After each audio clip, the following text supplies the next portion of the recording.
vision being able to be provided by the Farsa. For the Selena rather. That's a lot of information and will limit the rotations and movements of Jay over on Onic Esports, as well as Hate, because they're going to be a tandem. They're going to be going around together. It's going to be tough for Onic Esports, especially for Hate if he is left alone to farm. He's always going to need to have someone with him. This is a very important matchup that the observers are highlighting. It's a Jay and the Lusty matchup. You cannot blame them because these are the roaming supports that these teams, both of these teams need to go online. And speaking of which, Jay is already low on HP, will get stunned up by the Abyssal Arrow, and Few will secure the first blood in that game. Okay, so now Jay has to be careful of how he's rotating because you don't want so much death on that Estes, because Estes is also going to need to be able to build up the support items, specifically if he wants to get a Courage Mask really quickly. That'll be very great for the Bruno to have that encouraged buff with him. Now, I want to focus a little bit on the matchup between Flapteezy and Iyaknu. The side laners here actually switched lanes. Yes, that's a good eye. I was actually expecting Flapteezy to be down there in the bottom lane, but as I say that, Lusty will actually try to prevent Reba from falling down here because this is a 3-man presence from Onic PH. And Hate manages to secure the kill onto Rebo. Lusty stuck behind this turret, under his turret for protection, and Jay and Villar will go ahead and oblige them with another kill, potentially, but Lusty manages to survive it out regardless. Now, I said Bren Esports would be the one who would be upping the tempo. They initially did, but then that was more of a response to Onic Esports and their aggressive invades. Now, look at that! So much damage taken out of the turret, so much health taken out of the turret. This is going to open up the turtle for Bren Esports, which the TZ brothers are already taken, but Onic is just eyeing out this turret here. They're sort of playing like how Signal Ultra played against them in game number 1, where they just hardcore push focused one lane. Now this is going to be bad news for the Bane of Rebo because it's going to take him such a long time to build up. Rebo, with that magic build, Bane likes to build that Clock of Destiny first. And we all know the sooner you get the Clock of Destiny, the more effective it will be. So bad news there for Bren and Rebo. Will that be the fastest turret take that we've had in the league? I feel like it is. Potentially. That's like 2 minutes into the game, already the first turret down. Yeah, I'm going through my stats and I cannot find it, but I think it is. That was really, really quick. As quick as the hedgehogs that they are, because they are not... Oh wait, are they hedgehogs?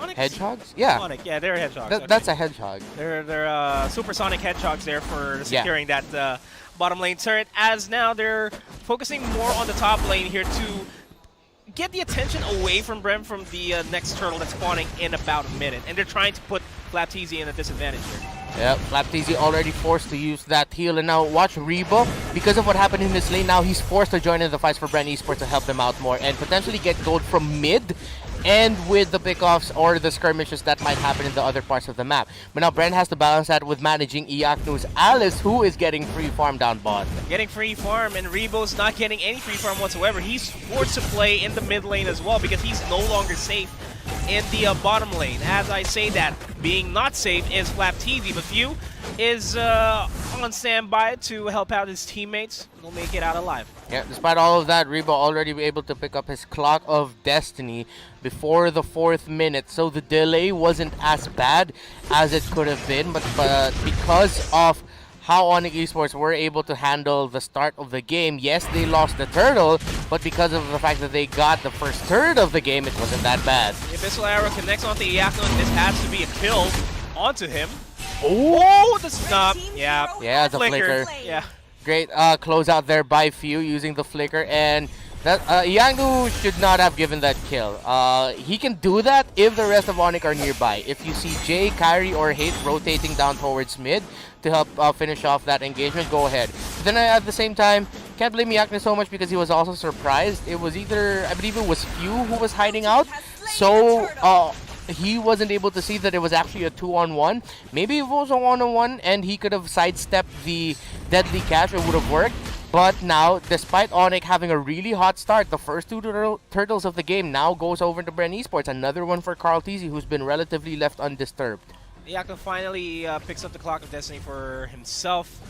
Still not going to be a factor here, though, because not a lot of stacks available for this Alice. And they are focusing a lot of the attention here over at the top lane. Real World Manipulation will be committed to zone out the members here of Bren Esports. But Flap TZ is not deterred. Lusty looking for an opportunity to pop the ult. The micro stun from Iaknu gets Lusty, and that converts the kill onto Hate. But Hate will get traded out by Carl TZ as he joins in on the trade. Few will not connect with the Abyssal Arrow, but they do manage to secure the kill onto Flap as well. Onic PH slightly winning ahead of that engagement. Yeah, it would have been better if they were able to get another member of Bren Esports there, specifically Few, because they were able to take down Hate.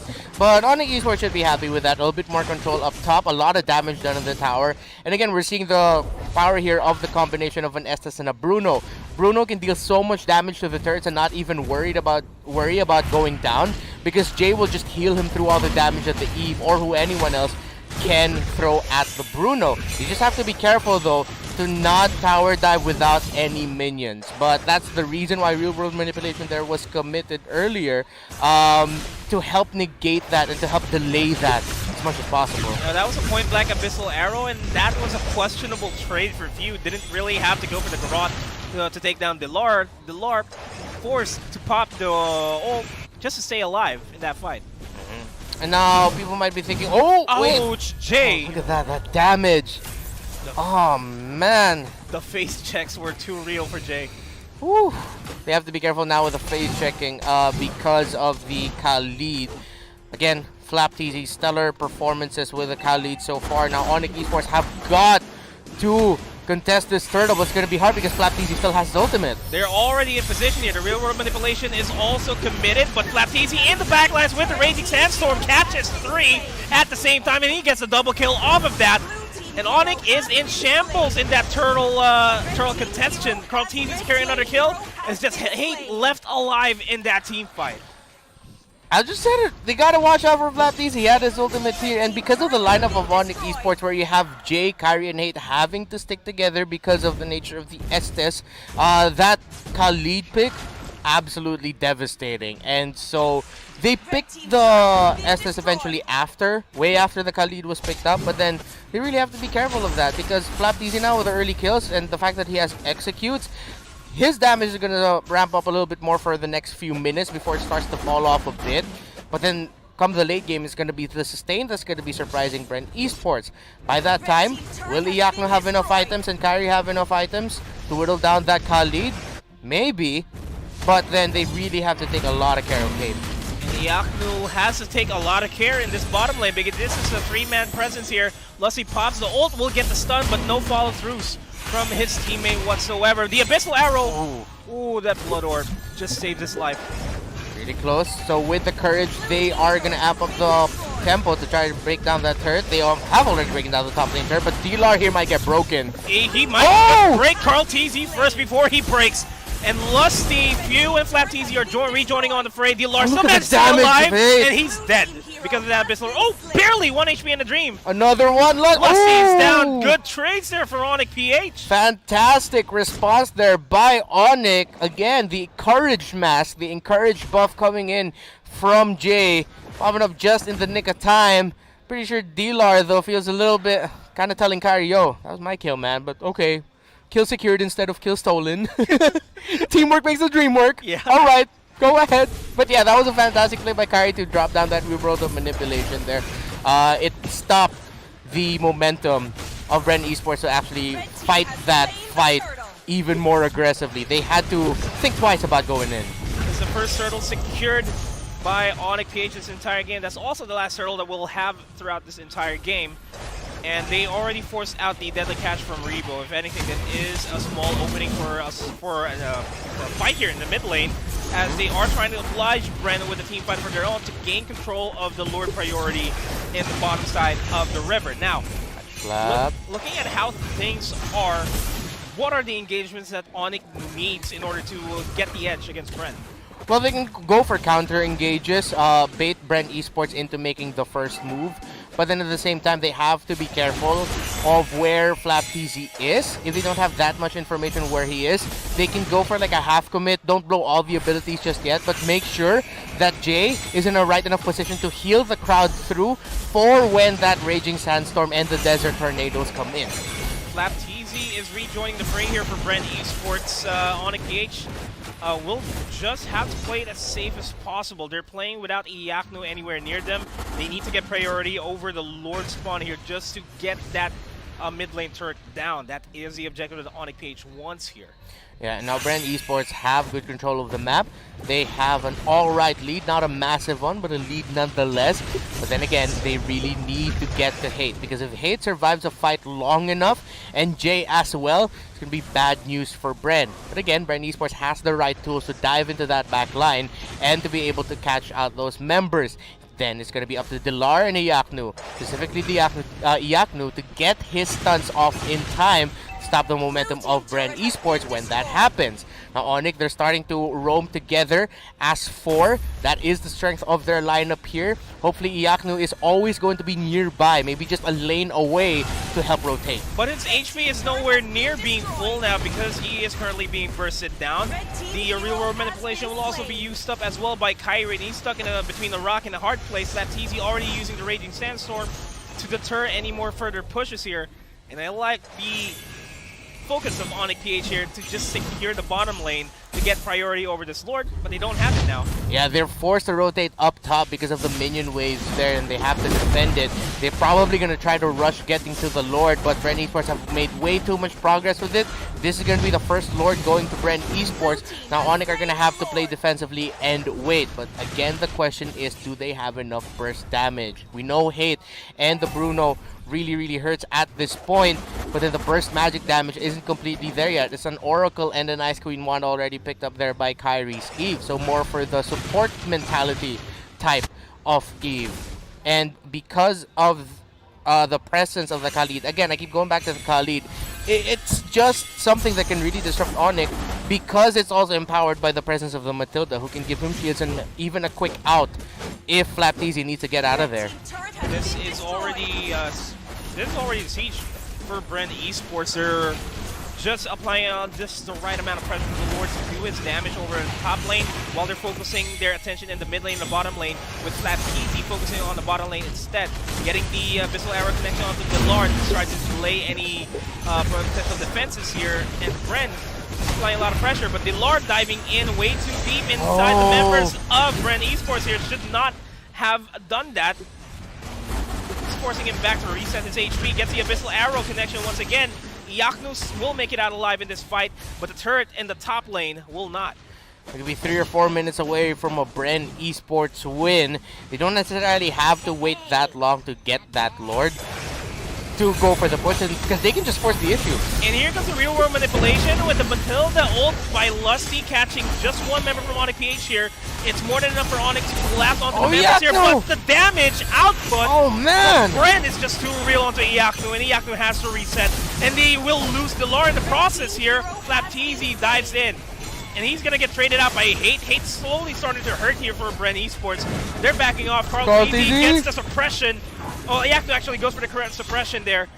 Then the catch will be thrown out, and this is Onic losing their turret and losing one member in the process. Man, good thing Iyaknu had a Winter Truncheon by that time, because if he didn't, CarlTZ would have been able to burst him down relatively quickly. I think he took down close to 40% or even 50% of the health of that Alice. And despite the fact that it was Rebo's lane broken first, it's Iyaknu's Alice who's having a hard time here. I guess we could add that to the fact that because of the lane being pushed out that fast, she wasn't really able to get the stack that she needed when it matters the most. And this turret will fall down soon enough, and Galar as well, just barely surviving that onslaught of punishes that Bren has been throwing. They have a lot of sustain, but Bren Esports, they're dealing a lot of damage. Eventually that sustain, it's gonna get tired. You know, the cooldowns are gonna run out. The Cloud Inferno is no longer gonna be in effect. And Bren Esports, with the damage they're dealing and the damage that Onic Esports can't deal, well, Bren Esports might just take the cake. See the one slight opening, and that deadly catch might be the opening, because they get Hate, they get the Lord down to low HP. Not a lot of members relatively healthy there after that engagement, but this opens Bren up for the Lord that's spawning in 45 seconds. Yeah, Onic is just going to be stuck in base or on their side of the jungle and the river here. Even when they get to their jungle, there won't be a lot of camps there left for them to take. So they're really just going to be forced to play defensively here. As defensive as they want to be, Onic PH have to look for that. It's not even a small opening anymore. It has to be a big opening for them to turn the tables against Bren. And they're just lying in the wait. They recognize that Onic wants to contest the Lord. Yeah, if they can somehow catch out Rebo and Carl, but then again, the abilities of Bren Esports just are so punishing for starting off an engagement. The presence alone of the deadly catch is enough to send Onic back and disrupt their momentum. You know, you get the knockups, you know, those little micro stuns that'll stop Onic in their tracks and just leave them open to getting bombed down by Bren Esports. This Lord will start its HP slow here. That they catches up. Yeah, the Deadly catches up, so waiting for an opportunity to throw it down.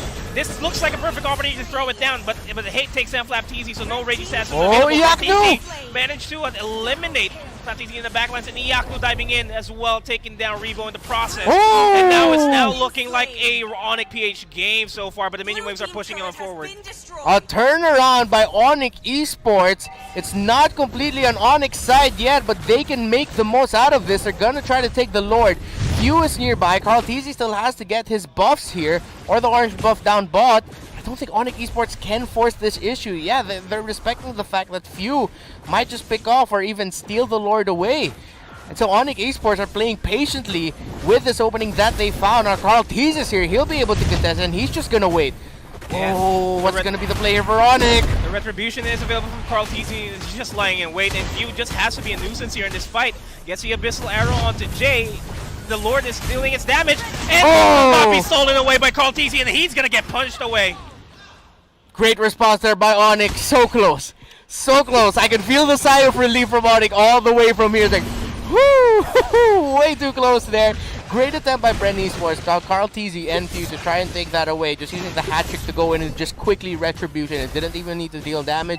But Onic Esports hate just a little bit faster on the reflexes there here. Now with the Lord pushing in, Onic Esports can get a sigh of even bigger breath of relief here if they can smack down on inhibitor turret. They don't need to break two. They can potentially break two, one in the mid and one in the bottom lane, but just one will be more than enough to alleviate a lot of the pressure that they're feeling in this game.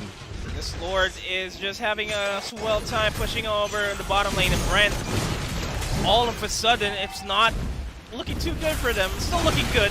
Still alright. The mid lane turret is going to go down without a doubt. But they need to focus on this Lord. They don't want to. They just want to minimize the losses that will potentially come their way. Yaknu will be rejoining the fray here as they will be going in as a 5-man team. Yeah, they're going for it. Turret. The Lar will be zoning everybody out. Connor and Infernos will not be thrown out just yet. They have to transition over to the mid lane. Oh, look and at they those. are. And they're focusing a lot of attention on this Lord, and Onic PH might just turn things around here for Bren. Real world manipulation to zone everybody out inside of Bren Esports, and Bren has to look for the fight. And they get Kyrie, potentially, as the Matilda ult will pop in, gets two in the backlines onto Jay and Kyrie, with the Truncheon being forced out there onto Yaknu, but it's not enough. He'll get bursted down by Carl TZ, and the rest of Bren are defending this with their lives, but Hate able to take down the one. Few takes down the Lar as well. It's Bren standing strong in this fight. Bren Esports telling Onic PH, sieges are not gonna come that easy. Now, best possible scenario for Onic PH happened. They broke two inhibitor turrets, one in the mid and one in the bottom lane. Problem is now, you're seeing the effect here of Rebo's Bane.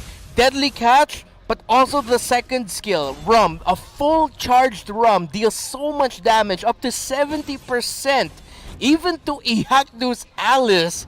That's how much damage it can deal with. So now Onic PH will have to pull their punches a little bit when they go for that dive. When it looks like it's going to be their end game play. They have to be careful. They have to watch out for that because Rebo has been watching his positioning during the team fights. Key item pickups already happened though, especially for Jay with the Immortality. It's not going to be an easy time around for Bren Esports to take down the main anchor of this lineup, which is the Estes. The reason why Onic PH is still alive in this game, why they're fighting, why they're sustaining through fights, that Estes with that Immortality and Hate with the immortality as well.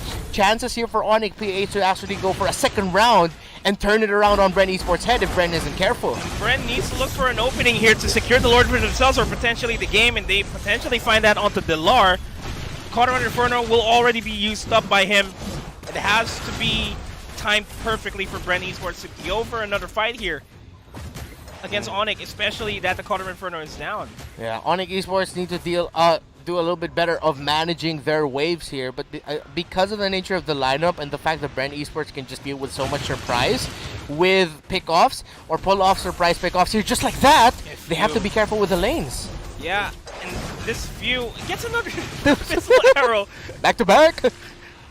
From downtown. I think Delar's just giving it to him at this point. Yeah, go ahead, hit me one more time. I dare you. Hit me. I dare you, bub. Hit me. Hit me again with your arrow. And Is that your Delar impression? No, that's my Tom's impression. Okay.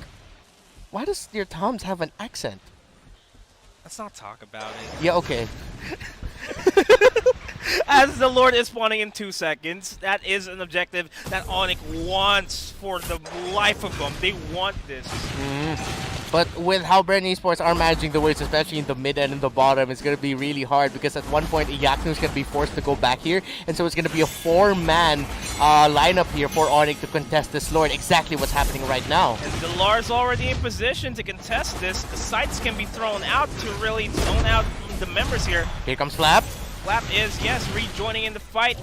Does have the Raging Sandstorm available, will not be using it just yet. It's just a minor shot here. The Iyaknu in the backlines will get, will actually catch few. Will be forced to use the Winter Truncheon because in the backlines a deadly catch, and the Raging Sandstorm will catch 3. Good catch on the Lusty of the Kyrie and Hate. They're doing what they can, and yes, this is way too much of a problem here for Bren Esports. The HP's is low for Bren. Iyaknu finally takes down Lusty. Few and Carl TZ have to fall back here from Flap TZ.